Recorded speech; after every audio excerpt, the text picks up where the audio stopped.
ketujuh, kewarganegaraan. Warga negara adalah setiap orang yang menurut undang-undang termasuk sebagai warga negara. Rekrutmen warga negara bisa terdiri dari orang-orang asli dan orang-orang bangsa lain dengan rumus baku yang memenuhi persyaratan berdasarkan undang-undang kewarganegaraan. Sementara itu, secara terminologi, istilah kewarganegaraan yang dalam berbagai hal sering dirancukan sebagai ilmu kewarganegaraan civic dan pendidikan kewarganegaraan civic education.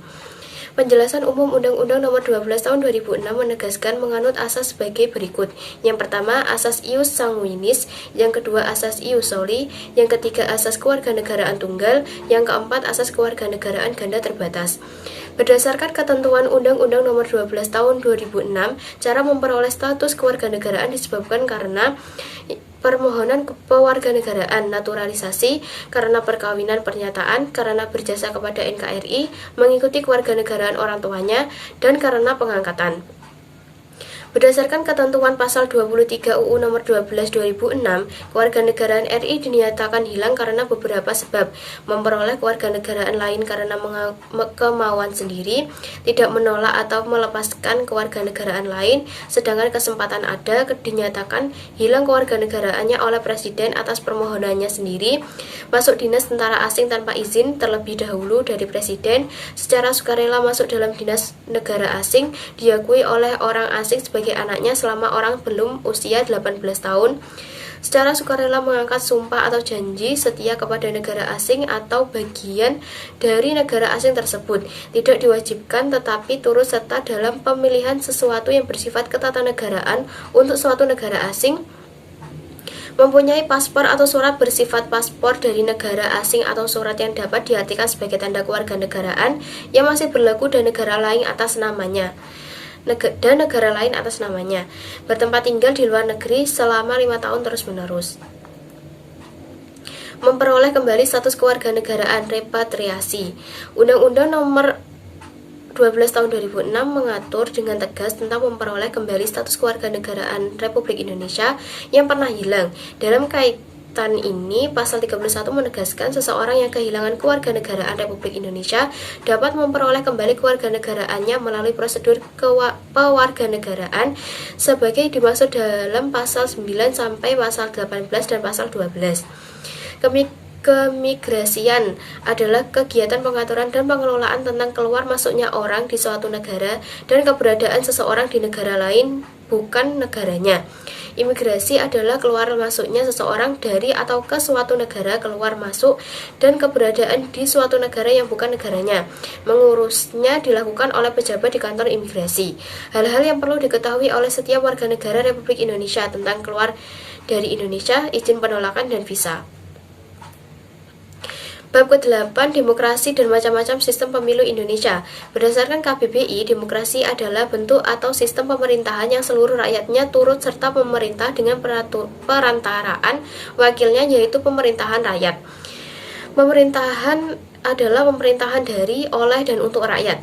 Demokrasi dapat diartikan sebagai gagasan atau pandangan hidup yang mengutamakan persamaan hak dan kewajiban serta perlakuan yang sama bagi semua warga negara. Hakikat demokrasi, pemerintahan dari rakyat, pemerintahan oleh rakyat, dan pemerintahan untuk rakyat.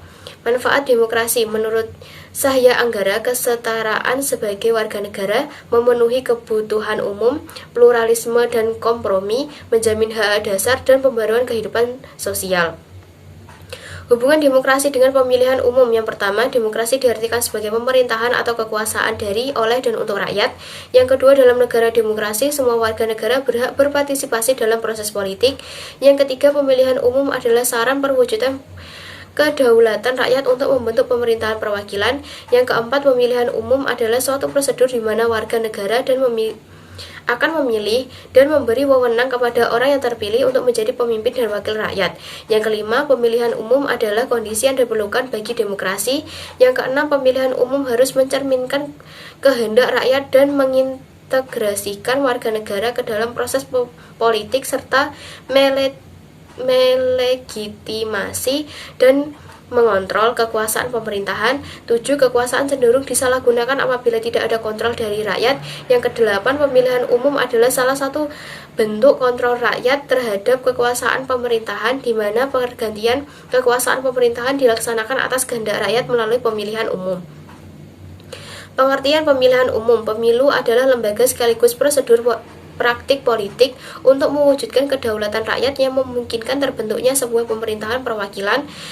Secara sederhana, pemilihan umum didefinisikan sebagai suatu cara untuk sarana untuk menentukan orang-orang yang akan mewakili rakyat dalam menjalankan pemerintahan.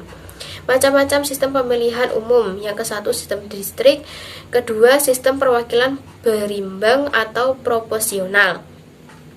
Keuntungan dan kerugian sistem pemilihan umum ini juga sama seperti macam-macamnya, yaitu sistem distrik dan sistem perwakilan berimbang atau proporsional. Bab ke-9, otonomi daerah. Otonomi atau autonomi berasal dari bahasa Yunani, yaitu auto atau nomos. Auto memiliki arti sederhana dan nomos yang berarti hukum atau peraturan. Menurut Kamus Besar Bahasa Indonesia, otonomi adalah hak, wewenang, dan kewajiban daerah untuk mengatur dan mengurus rumah tangganya sendiri sesuai dengan peraturan perundang-undangan yang berlaku. Prinsip-prinsip otonomi daerah yaitu otonomi luas, otonomi nyata, otonomi yang bertanggung jawab.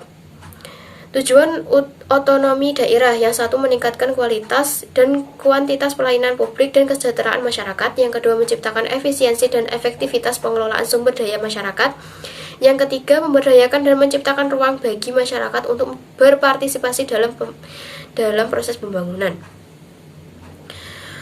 Urusan yang tidak diserahkan kepada pemerintahan daerah, yaitu politik luar negeri, pertahanan keamanan, peradilan, justisi, moneter dan fiskal, agama, kewenangan bidang lain, dan meliputi kebijakan tentang satu, perencanaan nasional dan pengendalian pembangunan nasional secara makro. Yang kedua, dana perimbangan keuangan. Yang ketiga, sistem administrasi negara dan lembaga perekonomian nasional. Yang keempat, pembinaan dan pemberdayaan sumber daya manusia. Yang kelima, pendayagunaan sumber daya alam serta teknologi tinggi yang strategi. Yang keenam, konservasi. Yang ketujuh, standarisasi nasional. Dampak positif dan negatif otonomi daerah. Dampak positif otonomi daerah meliputi sosial budaya lebih berkembang, pertahanan dan keamanan, potensi daerah berkembang, kewenangan daerah atas kebijakan tertentu, daerah dapat lebih maju, mudah mengelola sumber daya, efisiensi waktu, efisiensi biaya, desentralisasi kekuasaan, meningkatkan kualitas layanan publik, meningkatkan kesejahteraan dan pemerataan pembangunan. Dampak negatif otonomi daerah. Daerah miskin lambat berkembang, menyulut konflik antar daerah, tidak ada koordinasi antar daerah, kesenjangan sosial, pengawasan berkurang, pejabat daerah sewenang-wenang, sibuk dengan wilayahnya sendiri. Ke-10 adalah hak asasi manusia. HAM ada sejak manusia ada. Secara syarat, untuk memenuhi HAM hanya ada satu, yaitu ia adalah manusia. Secara historis, terjadi perubahan HAM secara konseptual maupun HAM sebagai suatu aturan yang dikeluarkan oleh negara mempunyai kekuatan mengikat dan memaksa. Rakyat Indonesia mengenal HAM melalui Undang-Undang Dasar 1945 yang lahir lebih dulu dibandingkan dengan Deklarasi Universal Hak Asasi Manusia (DUHAM). Permasalahan mengenai HAM yang berasal dari Barat dianggap menjadi senjata yang tidak terlihat untuk memojokkan negara berkembang seperti Indonesia. Perlu diketahui bahwa hak adalah sesuatu yang harus didapatkan oleh setiap orang yang telah ada sejak lahir, bahkan sebelum lahir.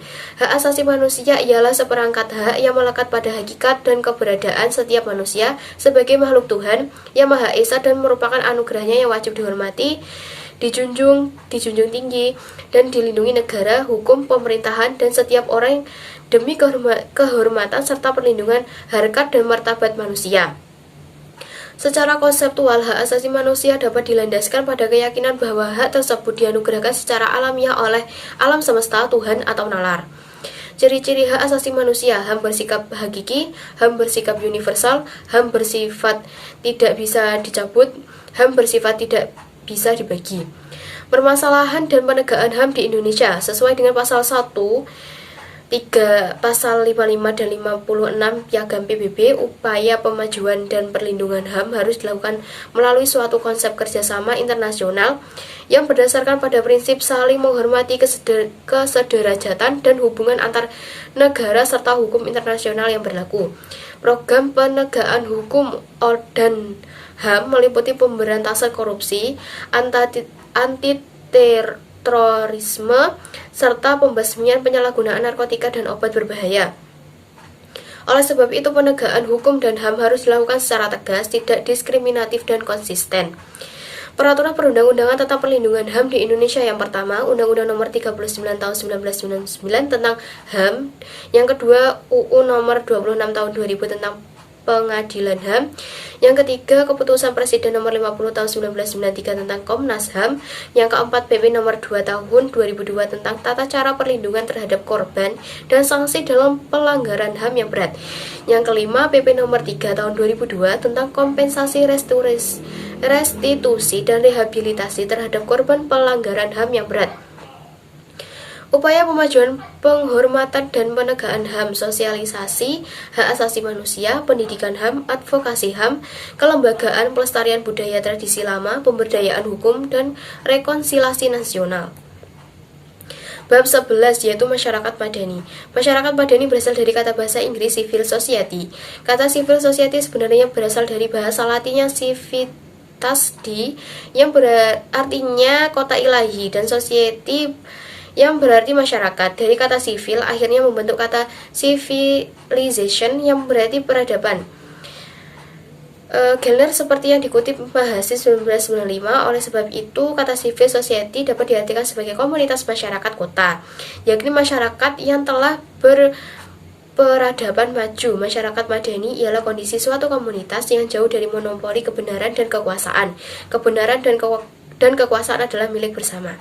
Jika dicari akar sejarahnya, maka dapat dilihat bahwa dalam masyarakat Yunani kuno, masalah ini sudah mengemuka.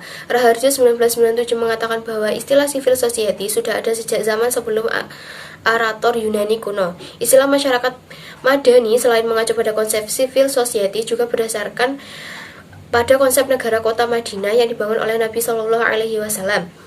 Pada tahun 622 Masehi, masyarakat madani juga mengacu pada konsep tamadun, masyarakat yang berperadaban, yang dikemukakan oleh Ibnu Khaldun, dan konsep al-madani oleh Al-Fadilah, Madinah sebagai negara utama. 3 karakteristik dasar dalam masyarakat madani. Yang pertama, diakuinya sebagai pluralisme. Yang kedua, tingginya sikap toleransi. Dan yang ketiga, tegaknya prinsip demokrasi. Bab ke-12 adalah integritas versus korupsi. Integritas adalah konsistensi dan keteguhan yang tak tergoyahkan dalam menjunjung tinggi nilai-nilai luhur dan keyakinan. Dalam etika, integritas diartikan sebagai kejujuran dan kebenaran atau ketetapan dari tindakan seseorang.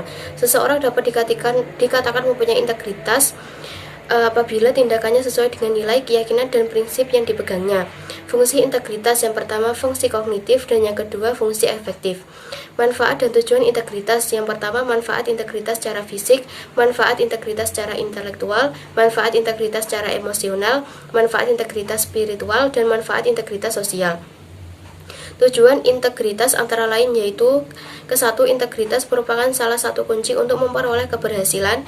Yang kedua, integritas membuat manusia bisa memimpin dan dipimpin. Yang ketiga, integritas melahirkan tingkat kepercayaan. Yang keempat, integritas dapat melahirkan reputasi. Istilah korupsi berasal dari kata Latin corruptio atau corruptus yang telah disalin ke dalam beberapa bahasa. Misalnya dalam bahasa Inggris menjadi corrupti atau korupsi, dalam bahasa Prancis menjadi corruptio, atau dalam bahasa Belanda diartikan sebagai korupti. Pengertian korupsi dalam Kamus Umum Bahasa Indonesia diartikan sebagai perbuatan curang, dapat disuap atau tidak bermoral. Adapun menurut Kamus Besar Bahasa Indonesia, korupsi adalah penyelewangan atau penggelapan uang negara atau perusahaan dan sebagainya untuk kepentingan pribadi atau orang lain. Macam-macam bentuk korupsi: korupsi ekstotit, korupsi manipulatif, korupsi nepotistik, korupsi subversif. Korupsi juga memiliki beberapa bentuk-bentuk. Penyebab dan akibat korupsi. Yang pertama, sifat tamak dan keserakahan. Yang kedua, ketimpangan penghasilan sesama pegawai negeri pejabat negara. Yang ketiga, gaya hidup konsumtif. Yang keempat, penghasilan yang tidak memadai. Yang kelima, kurang adanya keteladanan dari pemimpin. Upaya pencegahan terhadap tindakan korupsi. Yang pertama, nilai moral. yang kedua kedisiplinan, dan ketiga norma hukum. Hubungan antara integritas dan korupsi. Integritas dan korupsi memiliki hubungan yang erat dalam konteks pemerintahan, kebijakan publik, dan tata kelola yang baik. Integritas merupakan salah satu pilar penting dalam mencegah dan melawan korupsi.